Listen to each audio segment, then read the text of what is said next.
여러분 안녕하십니까? 지역의 다양한 뉴스와 정보를 담은 뉴스박스 7월 23일 목요일 순서입니다.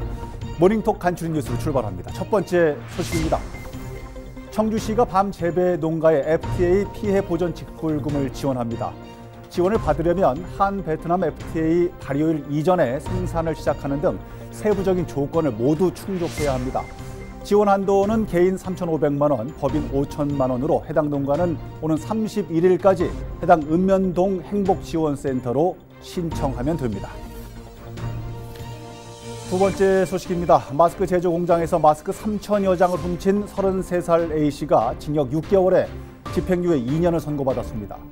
A씨는 마스크 품귀 현상이 빚어지던 지난 2월 말 청원구의 한 마스크 제조 공장에서 야간 근무 도중 다른 직원들의 눈을 피해 마스크 3,360장, 시가 336만 원어치를 훔친 혐의로 재판에 넘겨졌습니다. 세 번째 소식은 모닝톡으로 이어가겠습니다. 소셜미디어 태희의 안태희 국장 함께하겠습니다. 국장님 어서 오십시오. 네, 안녕하세요. 안녕하십니까. 충청부도 교육청이 일선 학교 운동부 폭력 예방 점검에 나섰네요. 이게 최근에 있었던 그 이슈 때문인가요? 네, 그렇습니다.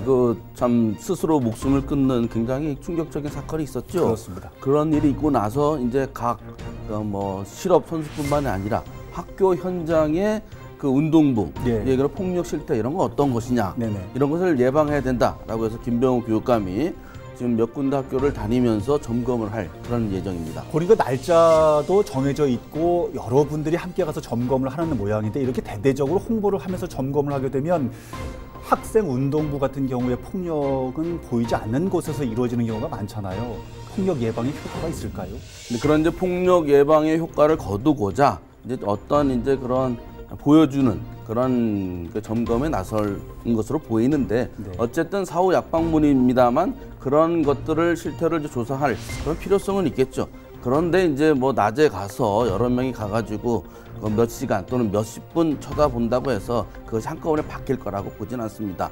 물론 그 학교가 학교 폭력이 발생한 학교다라는 것도 아니지만 어쨌든 좀 더 세밀하고 구체적이고 예방을 위한 그런 이제 민주 교육 그리고 여기에 덧붙어서 그런 사실상 비정규직인 학교 운동부 코치들에 대한 처우 개선이라든가 여러 가지 종합적인 대책을 마련해야 될 겁니다. 그렇습니다. 알겠습니다.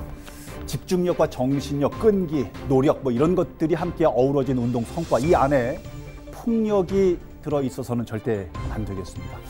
자리를 옮겨서 뉴스 파헤치기로 이어가 보겠습니다. 자리하시죠.